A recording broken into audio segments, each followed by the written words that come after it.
पिछली क्लास में कहीं ना कहीं हमने एमएसपी पर बात की, एमएसपी पर विस्तृत चर्चा हुई। भारत सरकार 5 जून 2020 को जिन 3 कानूनों में को लेकर आई है, उनमें से 2 कानून जो दूसरे नंबर का कानून है, पहला था व्यापार और वाणिज्य पर, तीसरा जो था भंडारण से संबंधित था आवश्यक वस्तुओं के, और तीसरा यह कृषक उपज की जो कीमत आश्वासन और कृषि सेवा पर करार अधिनियम। नाम से समझ में आ रहा है कि कीमत आश्वासन की बात कर रहा है, तो उस पर हम एमएसपी पर पूरी चर्चा कर चुके हैं। लगभग आधे घंटे से ज्यादा चर्चा हुई, 30 से 35 मिनट में चर्चा में हमने पूरा आपको बताया कि एमएसपी क्या संभव है, एमएसपी की क्या कमियां हैं, एमएसपी से क्या लाभ है। हमने आपको बताया था कि अब हम कॉन्ट्रैक्ट फार्मिंग पर बात करेंगे। हम बात करेंगे कॉन्ट्रैक्ट फार्मिंग पर, ठेका खेती पर। ठेका खेती सिर्फ मात्र ऐसा नहीं है कि ठेका खेती सिर्फ वहीं तक संभव है कि कोई कंपनी या कोई संस्था किसी दूसरे व्यक्ति से या किसी किसान संगठन से कोई करार करता है, बड़े किसानों से करार करता है कि आप हमें ये चीज उत्पादन करके दीजिए, हम आपको ये चीजें या सुविधाएं उपलब्ध कराएंगे। एक तरीके से अगर देखा जाए तो ठेका खेती जो कोई किसान अपनी जमीन बटाई या तिहाई पर दे देता है, और अगर वो जमीन अपनी बटाई और तिहाई पर देकर अपना खुद कहीं बाहर काम करने के लिए चला जाता है, तो वो भी एक ठेका खेती का ही स्वरूप है। ठेका खेती को खेती को लेकर विरोध क्यों चल रहा है इस समय, जबकि ठेका खेती ऐसा नहीं कि सरकार ने ठेका खेती कॉन्ट्रैक्ट फार्मिंग के बारे में लाया। सबसे ज्यादा जो विरोध है वो एमएसपी पर, एपीएमसी मंडियों पर है। ठेका खेती पर कहीं ना कहीं कुछ विवाद है, कुछ चीजें हैं। जैसे अगर आप देखना चाहो तो इसमें से कहीं ना कहीं हमें ये चीजें समझ में आती हैं कि सरकार कारपोरेट जगत को थोड़ा उठाने का प्रयास करती है, कारपोरेट जगत को थोड़ा बढ़ावा देने की कोशिश कर रही है। उसके तहत कहीं ना कहीं किसान के जो अपने मूलभूत सिद्धांत होने चाहिए, किसान के लिए सरकार के मूलभूत सिद्धांत होने चाहिए, उनको सरकार नजरअंदाज कर रही है। जैसे आपको पता होगा कि 2019 में पेप्सिको ने गुजरात के किसानों पर, जो किसान नॉर्मल 3 से 4 लाख रुपए का वार्षिक टर्नओवर था आलू उत्पादन में, पेप्सिको के साथ, पेप्सिको वही कंपनी है जो लेश का उत्पादन करती है, जिसका हम पैकेट खरीदते हैं। पैकेट तो इतना बड़ा होता है, लेकिन जब उसमें देखते हैं तो सिर्फ हवा भारी होती है। पेप्सी पीते हैं। ये सब चीजें जिस कंपनी द्वारा बनाई जाती है उसको पेप्सिको कहते हैं, पेप्सिको इंडिया के नाम से जानते हैं। पेप्सिको इंडिया में अगर आप कॉन्ट्रैक्ट फार्मिंग करना चाहते हैं तो आप सितंबर के महीने में, लास्ट महीने में आराम से गूगल पर सर्च करिए, उनका एक कॉन्टैक्ट नंबर देते हैं, उनको अपनी डिटेल्स दीजिए, उनके जो कर्मचारी हैं वो आपके गाँव आते हैं और आपसे संपर्क करते हैं। लेकिन उनके लिए उनके जब क्षेत्रफल, बड़ा क्षेत्रफल चाहिए, वो ज्यादातर बड़े किसानों से संपर्क करते हैं, क्योंकि जो बड़े किसान होते हैं वो कहीं ना कहीं उनको जितना उस क्षेत्र से जो भी सामान या जो भी उत्पाद, कृषि उत्पाद चाहिए, वो एक ही किसान से लेना ज्यादा पसंद करते हैं और उसी के साथ कॉन्ट्रैक्ट बना लेते हैं। अब वो किसान छोटे छोटे किसानों से लीज पर जमीन ले लेता है और उसी लीज पर ली हुई जमीन पर उस कॉन्ट्रैक्ट फार्मिंग के तहत जो भी फसल पेप्सिको बताती, ज्यादातर आलू का करार करती है, उसका उत्पादन किया जाता है। 2019 में गुजरात के कुछ किसानों के साथ कॉन्ट्रैक्ट फार्मिंग को लेकर पेप्सिको का विवाद हुआ। विवाद बहुत साधारण था, लेकिन कंपनी ने इसको बढ़ाया बहुत। देखो, कोई भी कंपनी है या फिर कोई व्यक्ति व्यापार करता है, इसको सिर्फ एक कहावत से आप समझिए कि अगर घोड़ा घास से दोस्ती करेगा तो खाएगा क्या। वही हाल कंपनियों का। अगर कंपनियां अपनी व्यापार, अपने प्रोडक्ट, अपने उत्पाद में अगर ढिलाई देंगी तो वो आगे चलकर लाभ कहां से कमाएंगे। तो कंपनियां कभी किसानों के हित में नहीं सोचती हैं, या कारपोरेट घराना हो या गवर्नमेंट के जो कर्मचारी हैं, ये कभी किसानों के लिए नहीं सोचेंगे। या मैं खुद या कोई व्यक्ति जो किसी अगर वर्तमान में कोई प्रॉफिट किसी चीज से कमा रहा है तो उसको छोड़ना क्यों चाहेगा किसी दूसरे के लिए। इसी प्रकार से कंपनियां सिर्फ व्यापार पर आधारित होती है, उन्हें बस लाभ होना चाहिए। अगर उन्हें नुकसान लगता है तो वो कहीं ना कहीं किसानों के खिलाफ खड़ी हो जाती है। वो बात अलग है कि किसान कंपनी के बारे में सोचता है ना, किसान कंपनी के बारे में सोच सकता है क्योंकि उसके अंदर एक अपनी अलग भावना है, जबकि कंपनी कभी किसान के बारे में नहीं सोचेगी, और किसानों के बारे में कोई भी नहीं सोचता है। मैं तो ये सीधे सीधे बोलता हूं, कोई भी सरकार हो, किसानों के बारे में कोई नहीं सोचता। अगर सोचता होता तो कॉन्ट्रैक्ट फार्मिंग पर इस तरीके के नियम न लाए होते जो तरीके के नियम लाए। कुछ सही है, कुछ गलत है। कॉन्ट्रैक्ट फार्मिंग से कई चीजें ऐसी मिलेंगी कि हमें वैश्विक स्तर पर भी चीजें हो सकती है कि हमें उससे फायदा हो। जैसे अगर लेस कंपनी जो चिप्स बनाती है, अगर कॉन्ट्रैक्ट फार्मिंग करेगी तो कॉन्ट्रैक्ट फार्मिंग करेगी, भंडारण भी कर सकती है, जो कि नियम आ ही गया है। तो क्या होगा कि ये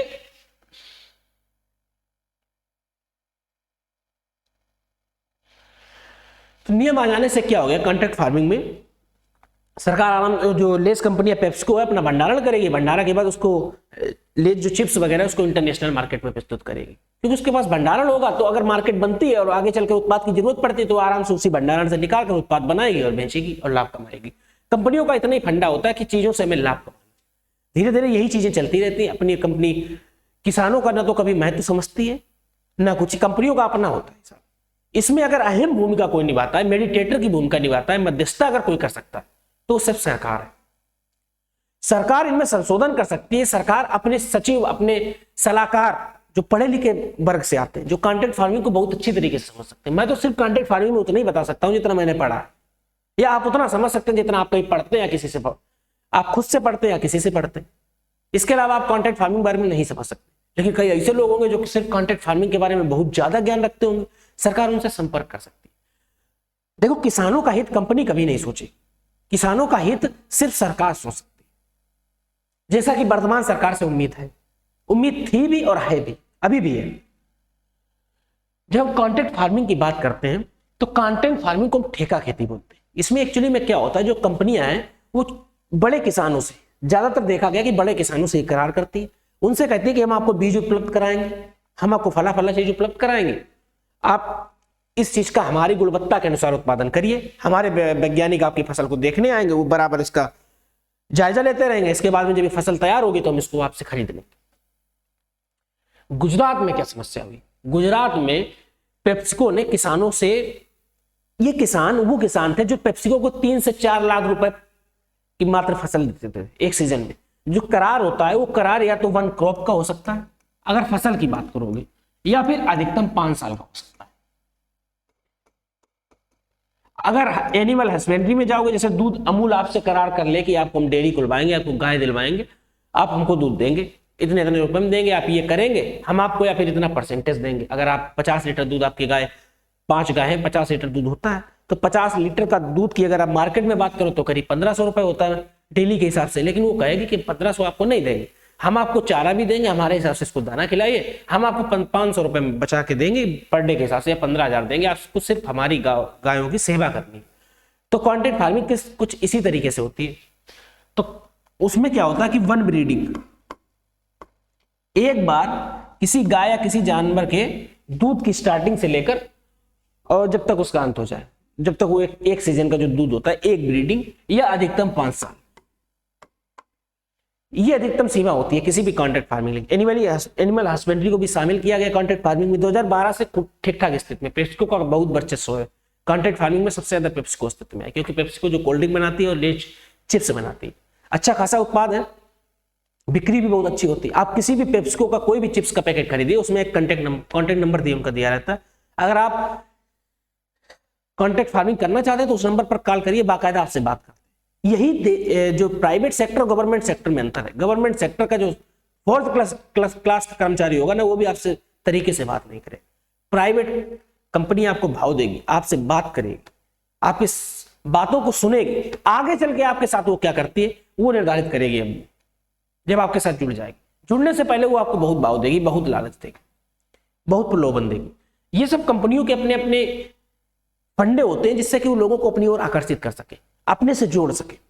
गुजरात में क्या हुआ कि जो किसान 3 से 4 लाख रुपए का व्यापार मात्र पेप्सिको के साथ करते थे, पेप्सिको ने उनको आलू उत्पादन के लिए जो आलू दिया, उन्होंने वही आलू लगाए और वही आलू उत्पादित किया। अब एक खेत में ये हो सकता है कि 1-2 खेत अगर बगल बगल में लगाए गए हैं तो एक खेत में आलू अगर हो सकता है कि पूरा आलू एक साइज का हो, दूसरे में कुछ छोटे भी निकल सकते हैं, कुछ बड़े निकल सकते हैं। उसकी मिट्टी हो सकती है, या लागत हो सकती है, फसल के जमाव पर भी निर्भर करता है ये बहुत कुछ। या हो सकता है कि आपने जो बीज दिया वो हमने एक दूसरे खेत में डाला और दूसरे खेत में डाला, उनमें कुछ अंतर हुआ, उनकी ब्रीडिंग में अंतर हुई, उनकी क्वालिटी में अंतर हुआ, तो फसल में उत्पादन में बदलाव आ जाएगा। लेकिन पेप्सिको ने 1,05,00,000 पर किसान कोर्ट में केस ठोक दिया जुर्माने का, कि हमने इनके साथ कॉन्ट्रैक्ट फार्मिंग की, इन्होंने हमारी गुणवत्ता के अनुसार हमें बीज न दिया, जो बल्कि इन्होंने अपने उस बीज को जो कि हमारा नहीं था, जो हमने लगाने के लिए नहीं दिया था, उसको हमारी कंपनी में बेच दिया। सबसे पहली बात, जो पेप्सिको होती है इतनी सतर्क काम करती है, इतनी सतर्कता के काम करती है। हमारे यहाँ पेप्सिको वाले कॉन्ट्रैक्ट फार्मिंग करवाते हैं, उनके किसान कॉन्ट्रैक्ट फार्मिंग करते हैं वो उनसे बराबर संपर्क में रहती है, उनके जो वैज्ञानिक होते हैं वो संपर्क में रहते हैं। और जब आलू खुदने का समय आता है तो उस समय उनकी गाड़ियां खुद आ जाती।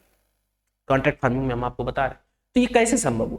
जब आप हर एक खेत, जिस खेत को देखकर जा रहे हैं और उस खेत में आलू का उत्पादन हो रहा है, जब कॉन्ट्रैक्ट फार्मिंग के तहत बड़ा किसान आपसे पूरी तरीके से जुड़ा है, तो वो कहां से अलग से आलू उत्पादन करके लाए?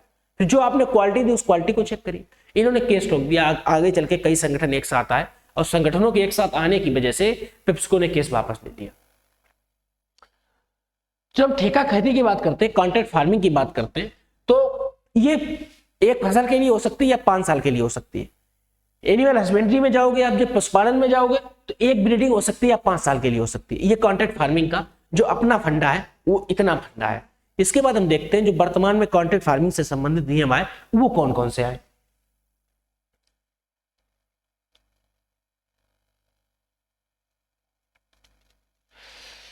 वैसे कॉन्ट्रैक्ट फार्मिंग जो है 2012 से अस्तित्व में है। कॉन्ट्रैक्ट फार्मिंग के तहत कहा गया कि कोई भी किसान आराम से किसी भी कंपनी से करार कर सकता है अपना अगर करना चाहता है। छोटे किसान भी होंगे, बड़े किसान, ये कहीं नहीं कहा गया कि सिर्फ बड़े किसान हो, लेकिन कंपनियां बड़े किसानों के साथ करती हैं। वो कहते हैं कि आप कोई एक फार्मर ऑर्गेनाइजेशन बना लीजिए, इसके अलावा कई चीजें बना लीजिए, तो संगठन बनाइए, आप उनके आधार पर हमसे करार करिए। लेकिन कंपनियां कहीं ना कहीं ग्रुप्स में या बड़े किसानों से करार करना पसंद करती हैं। ऐसा माना जाता नहीं, बल्कि ऐसी वास्तविकता भी है। अब सरकार ने क्या किया? सरकार ने किया कि जो मूल्य निर्धारण है, सरकार ने कुछ अच्छे काम भी किए। उस मूल्य निर्धारण को इन्होंने 2 रूपों में कहा। इन्होंने कहा या तो आप फसल उत्पादन होने से जब आप बोने जा रहे हैं, जब कॉन्ट्रैक्ट कर रहे हैं, तो उस समय फसल पे एजुरेंस कर लो, सहमति व्यक्त कर लो। आप फसल निर्धारित कर लो कि हम 20 रुपए किलो आपको आलू देंगे, या फिर एजुरेंस भी रखो, फ्लेक्सिबल भी रखो।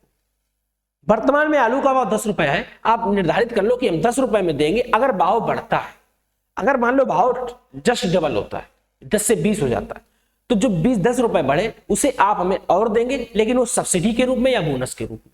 आप इस तरीके से भाव निर्धारित कर सकते हैं। बहुत अच्छी बात है। जैसे कि हमने बताया कि जो हम पहले लाभ की बात करेंगे, जो हमने कॉन्ट्रैक्ट फार्मिंग पढ़ने जा रहे हैं, उसमें पहले बात करेंगे इनके लाभ मेरिट्स पर।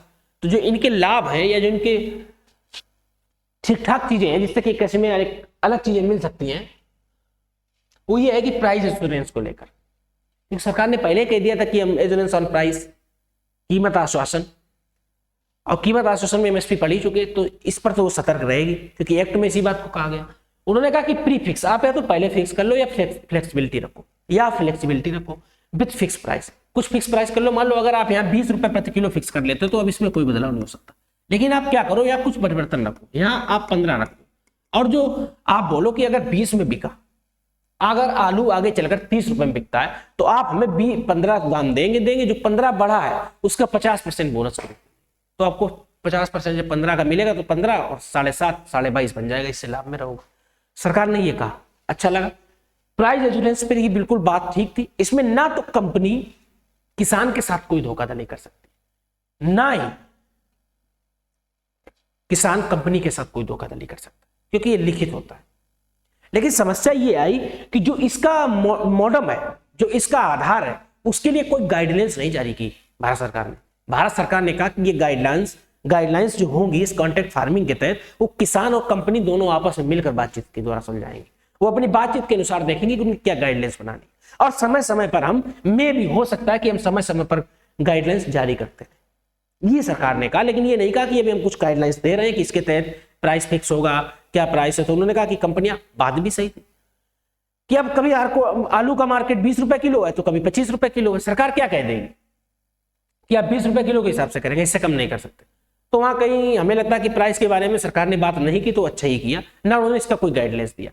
लेकिन गाइडलाइंस ना देना कहीं ना कहीं किसानों के लिए घातक होगा, क्योंकि जो गाइडलाइंस बनवाई जाएंगी, किसान इतने महंगे वकील कहां से लाएंगे, इतने बड़े ज्ञाता कहां से लाएंगे, जबकि कंपनियां आसानी से बड़े बड़े वकीलों से मिल सकती है, बड़े बड़े ज्ञाताओं से मिल सकती है, और वो ऐसी भाषा, इंग्लिश में ऐसे शब्दों का प्रयोग कर सकती है, और जो कॉन्ट्रैक्ट बनवाएंगे, शायद किसान अगर किसी एक चीज में भी चूक कर गया, हो सकता है कि किसानों को बड़ी भारी जुर्माना भी भुगतना पड़ सकता है। तो सरकार किसान के लिए सोचेगी, कंपनी किसान के लिए नहीं सोचेगी, क्योंकि मैंने पहले बता दिया कि कंपनी सिर्फ व्यापार की बात करेगी। अगर घोड़ा घास से दोस्ती करेगा तो खाएगा क्या?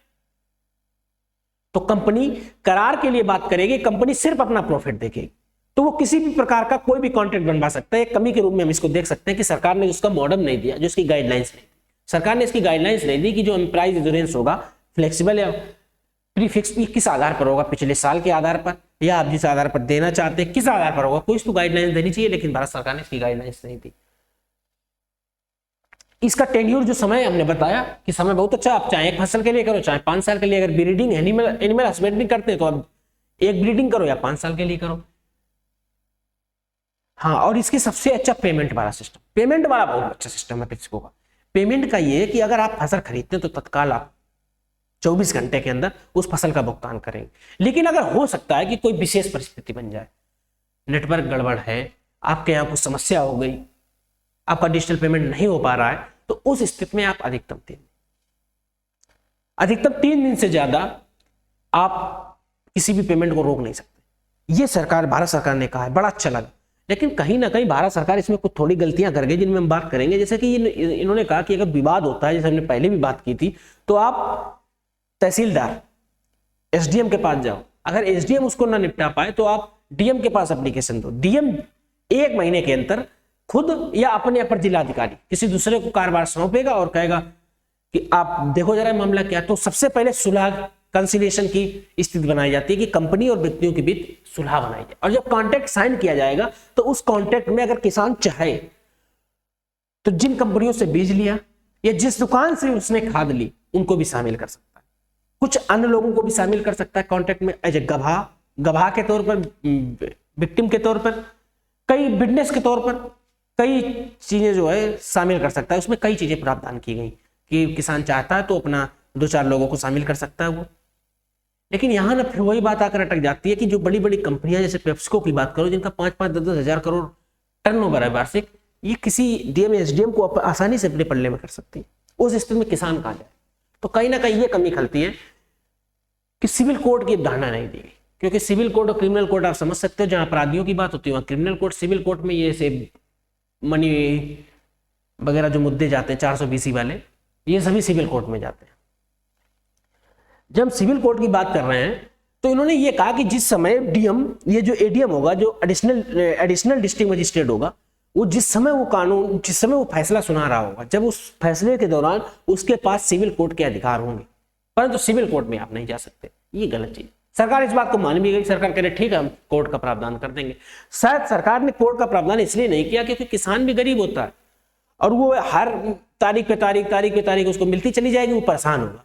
तो सरकार ने कहीं ना कहीं कुछ अच्छा सोचा, लेकिन वो कहीं ना कहीं इस बात को मिस कर गई कि कंपनियां सिर्फ व्यापार की बात करती है, वो कभी किसान के हित की बात नहीं करेंगी। तो कंपनियां, साधारण सी बात है कि किसानों को परेशान भी कर सकती है।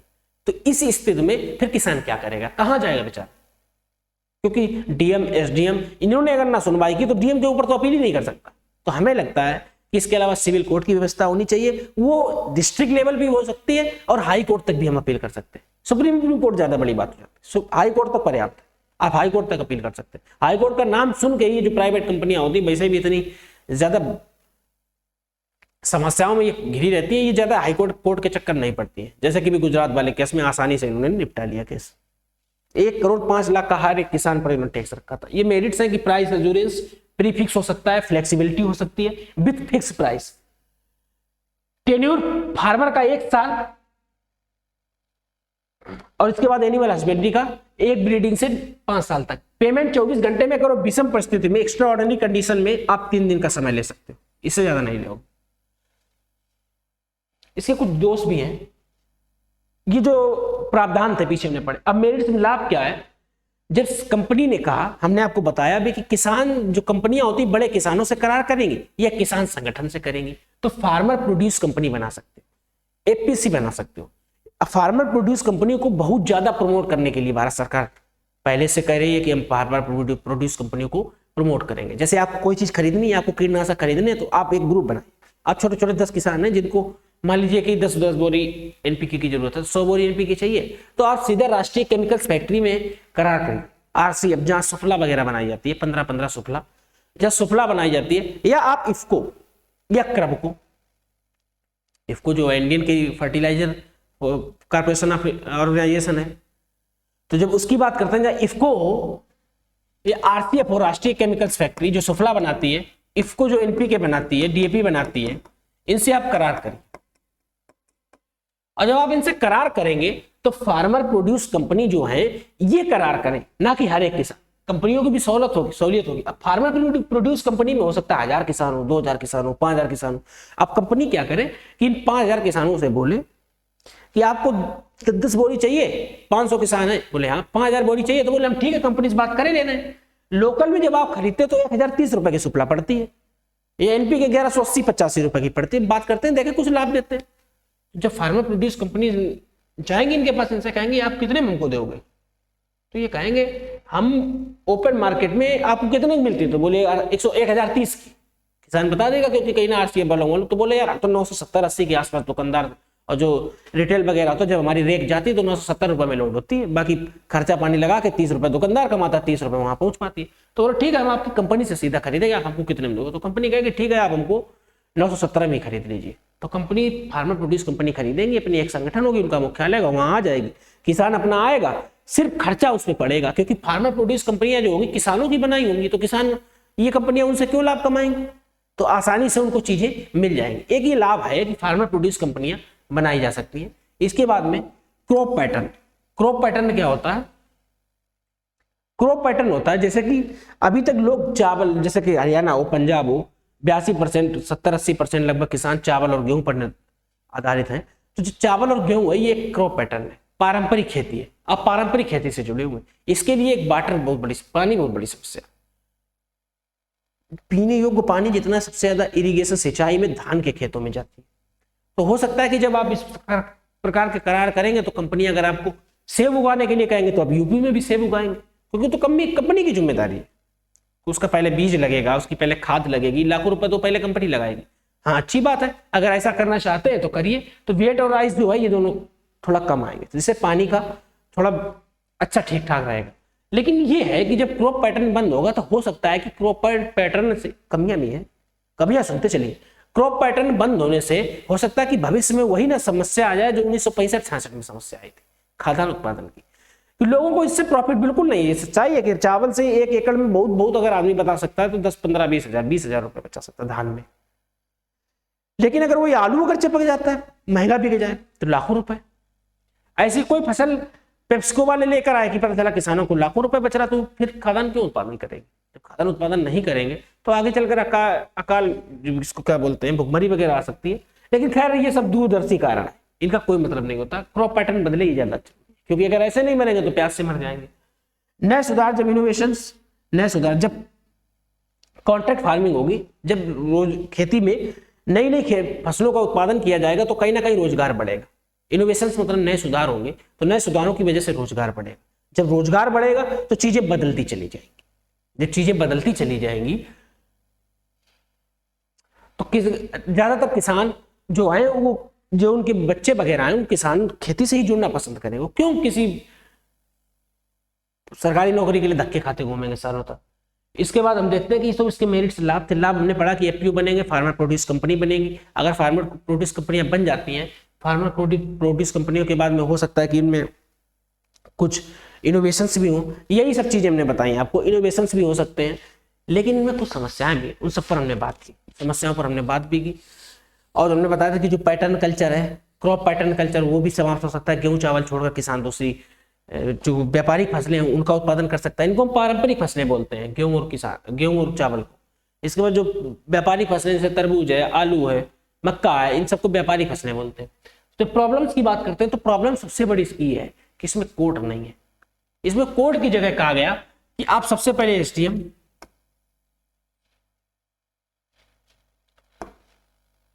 नहीं लिख पाए, कोड के लिए कहा गया कि आप सबसे पहले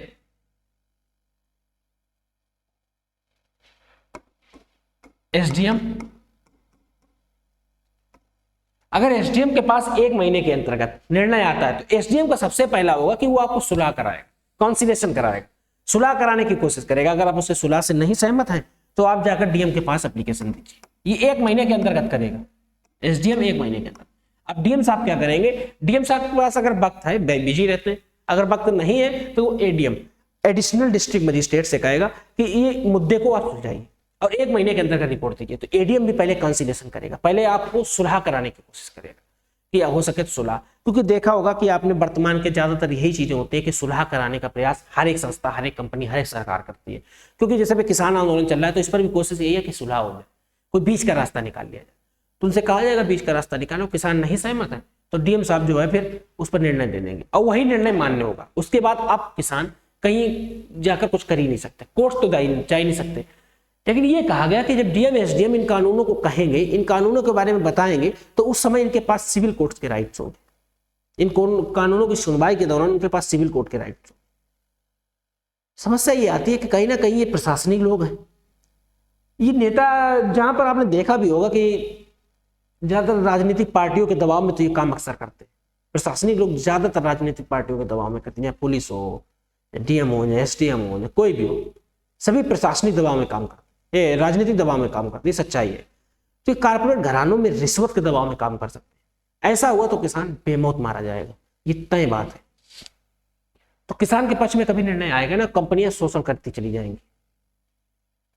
हाँ, और ये जो आता है कि कॉन्ट्रैक्ट फार्मिंग में खेती किसान ले लेंगे, जो किसानों की खेती है वो कंपनियां ले लेंगी, बिल्कुल बकवास बात है। क्योंकि कॉन्ट्रैक्ट फार्मिंग में साफ साफ लिखा है कि जो किसान की खेती है ना, उस पर आप अगर कोई परमानेंट स्ट्रक्चर भी बनाते हैं ना, तो बिना किसान की अनुमति के नहीं बनाएंगे। और अगर आप गलती से बना देते हैं और करार टूटने के बाद उसे आप अपने खर्चे पर हटाएंगे, और अगर आप नहीं हटाते तो 1 साल बाद ये माना जाएगा कि वो स्ट्रक्चर किसान का ही अपना है, फिर आप उसको छू भी नहीं सकते। ये बात सीधे सीधे कंपनी में बोली गई, ये सीधे सीधे कानूनों में बोली गई। तो ये बात आप ना सोचो, ये तो बिल्कुल घटिया, जो लोग इस बात के लिए कह रहे हैं कि इसमें हो सकता है कि भविष्य में खेती जो है किसानों की खेती कॉन्ट्रैक्ट फार्मिंग के तक चली जाए। नहीं, ऐसा नहीं, खेती तो कभी नहीं जाएगी। खेती जाने का कोई मकसद ही नहीं, ना खेती जाएगी। खेती वाली बात तो बिल्कुल पागलपन वाली बात है। खेती जाने का तो कोई सिद्धांत ही नहीं बनता, और ना जाने का कोई अधिकार उनको दिया गया। बल्कि ये तक कहा गया कि अगर वो एक स्ट्रक्चर बनाना चाहते हैं तो किसान की अनुमति जरूरी है, और अगर बना देते हैं तो उसको हटाने का काम, अगर कॉन्ट्रैक्ट टूटता है तो उसको हटाने का काम जो है वो कंपनी अपने पैसे से करेगी, और नहीं हटाते है तो उसको फिर किसान का मान लिया जाएगा।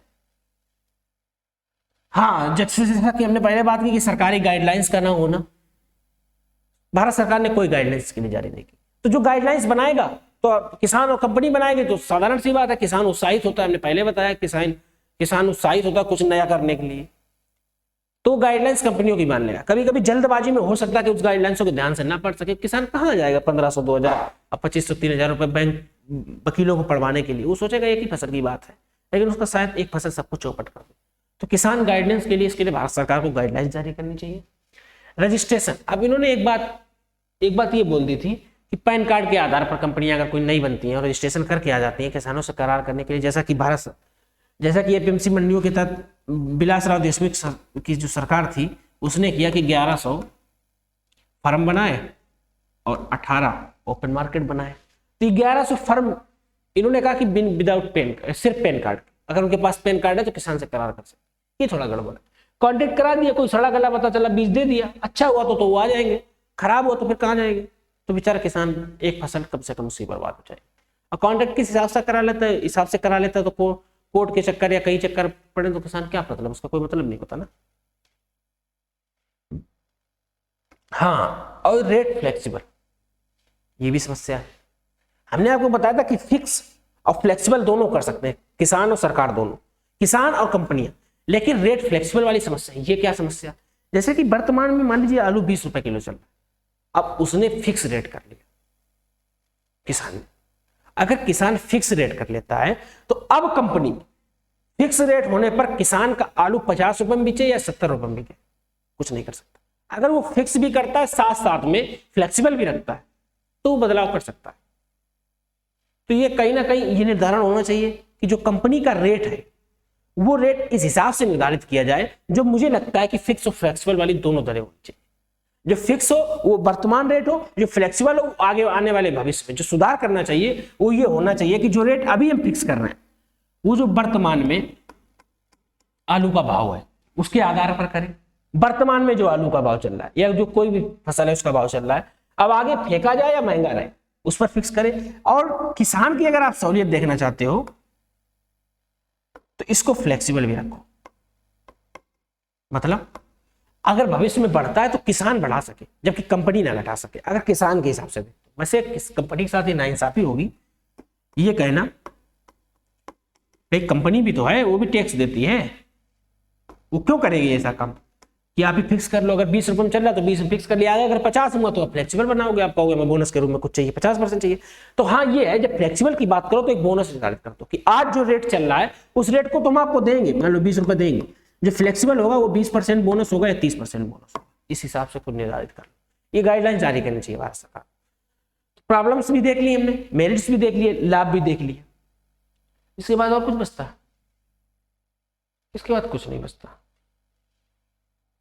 खत्म हो जाती चीजें। कॉन्ट्रैक्ट फार्मिंग मात्र इतनी ही थी, लेकिन कहीं ना कहीं कॉन्ट्रैक्ट फार्मिंग में सबसे बड़ी जो समस्या आ रही, वो समस्या रेटों की लेकर आ रही कि मतलब कंपनी ने 20 रुपए की आज निर्धारित किया, आगे भविष्य में 50 रुपए में हो गया। तो हमने बताया कि रेट निर्धारित करो आज के हिसाब से और उनको फ्लेक्सिबल रखो कि आप हमारा मन होगा तो अगर रेट बढ़ता है तो आप हमको इस हिसाब से इस रेट को उपलब्ध कराएं। इन चीजों पर बात होनी चाहिए कि आप 10%, 20%, 25% बोनस के रूप में आप हमें ये चीजें उपलब्ध कराएं। इन सब चीजों पर अगर बात होती रहेगी तो कहीं ना कहीं समाधान निकलते रहेंगे। वैसे कॉन्ट्रैक्ट फार्मिंग के जो नियम है वो हमें ठीक ठाक लगे। अब जब हम जिन 3 नियमों पर बात करते हैं, बार बार इतनी देर से कर रहे हैं, तो इन 3 नियमों को हम एक बार और देखेंगे। पूरा देखना नहीं है, सिर्फ उनको समझना, फिर उनका हम कुछ सुझाव की बात करेंगे। पहला जो कानून था उपज, व्यापार और वाणिज्य से संबंधित, दूसरा था सशक्तिकरण व संरक्षण से संबंधित, और कीमत आश्वासन कृषि सेवा, जिसमें हम एमएसपी और कॉन्ट्रैक्ट फार्मिंग पर बहुत बात की। एपीएमसी पर हमने बात की। एपीएमसी लगातार विवादों में, जो चीजें विवादों में उनको देखना चाहिए। एपीएमसी भी विवादों में, एमएसपी भी विवादों में, कॉन्ट्रैक्ट फार्मिंग भी विवादों में, कहीं ना कहीं इस पर तो बेफालतू का विवाद है अगर करते हैं। जो हमने आपको बताया था भंडारण संबंधी, आवश्यक वस्तुओं के भंडारण संबंधी जो नियम था, ये तीनों नियम थे। एक तो पहला व्यापार, कृषक उपज, व्यापार और वाणिज्य, दूसरा कृषक कीमत आश्वासन और कृषि सेवा। ठीक है, इसके बाद हम देखते हैं कि जो हमारी तरफ से सरकार को सुझाव है इस आंदोलन को खत्म करने के लिए, वो इतने मात्र हैं।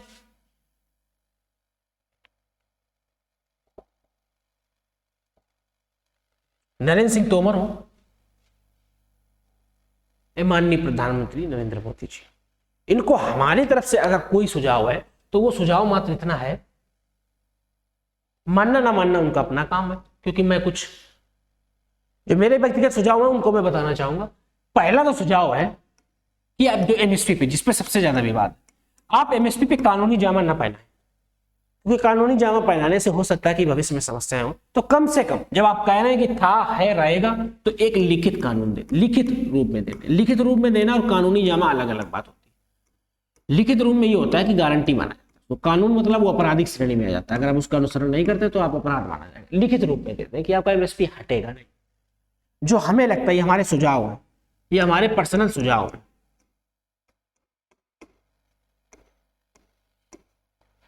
इसके बाद अगर दूसरे कानून की बात करो, लिखित रूप में देने के बाद में अगर हम बात करते हैं एपीएमसी मंडियों पर, तो हमें ऐसा लगता है कि इसमें कुछ नहीं करने की जरूरत है सरकार को। इसमें सिर्फ वो बोल दे कि एपीएमसी के बराबर हम ओपन मार्केट को रखेंगे। जो आउटसाइड मार्केट है, ओपन मार्केट हम कहते हैं, कोई कुछ लोग इनको आउटसाइड मार्केट बोलेंगे, आउटसाइड मार्केट। इन दोनों में संतुलन बना दे। जो यहाँ 7%, 7.5%, लगभग 10% खर्चा आ रहा है, वो या तो टैक्सेस को हटा दें। अगर आपको लगता है कि आपके राजस्व पर बोझ पड़ेगा, आपका राजस्व कहीं ना कहीं हो सकता है कि समस्या हो जाए आपके राजस्व में, तो आप इसको ना हटाएं, आप यहां भी लगा दें। किसान यहां तो देगा, क्योंकि किसान जब अभी आंदोलन कर रहा है कि हमारी एपीएमसी मंडियां खत्म हो जाएंगी, तो आप ओपन मार्केट में भी टैक्स लगा, आप बोल दो यहां भी 7% लगे, तो ये भरोसा हो जाएगा कि एपीएमसी भी रहेगी, ओपन मार्केट, किसान मन होगा यहां जाएगा, किसान मन होगा यहां जाएगा, जहां मन होगा किसान का वहां चला जाएगा। तो हमारा अपना सुझाव है एमएसपी और एपीएमसी। और जब कॉन्ट्रैक्ट फार्मिंग की बात करते हैं तो कॉन्ट्रैक्ट फार्मिंग में मेरा सिर्फ एक सुझाव है। वो सुझाव ये है कि कोर्ट का प्रोसीजर चालू करो। कोर्ट के प्रोसीजर से अपने आप, और इसके साथ में अगर आप कुछ अच्छा करना चाहते हो तो प्राइस फिक्स भी करो वर्तमान कीमत के हिसाब से, और इसके साथ साथ में फ्लेक्सिबल रखो, या हम कह सकते हैं कि उसको बता दो कि जो वर्तमान में फिक्स कर रहे हैं, अगर घटता है तो कुछ नहीं मिलेगा, तो आपको फिक्स प्राइस मिलेगा। अगर बढ़ती है प्राइस तो हम आपको बोनस के रूप में 10%, 20%, 30% और देंगे। इन बातों पर सरकार कंपनियों से बात कर सकती है कि या अपने कानूनों में परिवर्तन कर सकती है।